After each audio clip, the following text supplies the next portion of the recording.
নরেন্দ্র মোদী মাননীয় প্রধানমন্ত্রী তিনি আসছেন যে প্রকল্প উদ্বোধনে সেগুলি সবটাই মমতা বন্দ্যোপাধ্যায়ের করে যাওয়া, ভাবা, স্যাংশন করা, টাকা বরাদ্দ করা, সবটাই করে যাওয়া।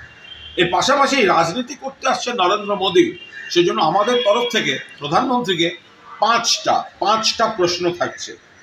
এক, যে আপনাদের কোন অধিকার আছে এই দমন পীড়নের বিলটা আনার? এই যে বিলটা এনেছেন, অমুক শাস্তি তমুক শাস্তি, আপনাদের কি অধিকার আছে যেখানে আপনাদের নেতারাই অভিযোগে অভিযুক্ত এবং এজেন্সিগুলো আপনাদের দ্বারা অপব্যবহার হতে যাচ্ছে? 2 নম্বর হচ্ছে, যদি আপনারা এইভাবে ভোটার লিস্টকে ভুয়ো বলেন তাহলে তার উপর দাঁড়িয়ে নির্বাচিত হয়ে আছেন কিন্তু প্রধানমন্ত্রী আপনি নিজে এবং আপনার সরকার। তাই আগে ভোটার লিস্টের স্বার্থে আপনারা ইস্তফা দিন, লোকসভা ডিসলভ করে দিন, তারপর ভোটার লিস্ট হয়ে নতুন সরকার হবে না কেন?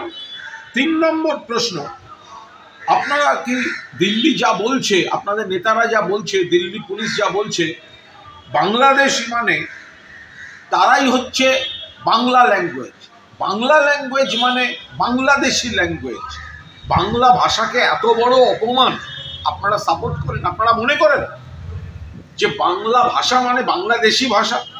বাংলাদেশে তাদের ভাষা বাংলা, এখানে ভারতবাসী যারা বাঙালি তাদেরও ভাষা বাংলা, কত দেশ ছড়িয়ে আছে কত ভাষা, কিন্তু বাংলা ভাষা মানে বাংলাদেশি ভাষা।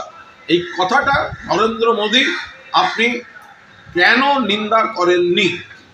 4র্থ প্রশ্ন, পরিষ্কার কথা যে আপনি এখন আপাতত বাংলা প্রেমী সেজে বাংলার 2-4টে অমুক তমুক এইসব কথার জাগলারি করছেন, কিন্তু বাংলায় যারা কথা বলছে ভারতবাসী তাদের বিজেপি শাসিত রাজ্যগুলোতে কেন হ্যারাস্ট করা হচ্ছে, কেন বাংলাদেশে পাঠিয়ে দেওয়া হচ্ছে, এর জবাব কে দেবে? এবং 5, আপনি কি জানেন বাংলার আর্থিক বকেয়া আপনার কাছে এখন 1,93,000 কোটি টাকা ছাড়িয়ে গিয়েছে?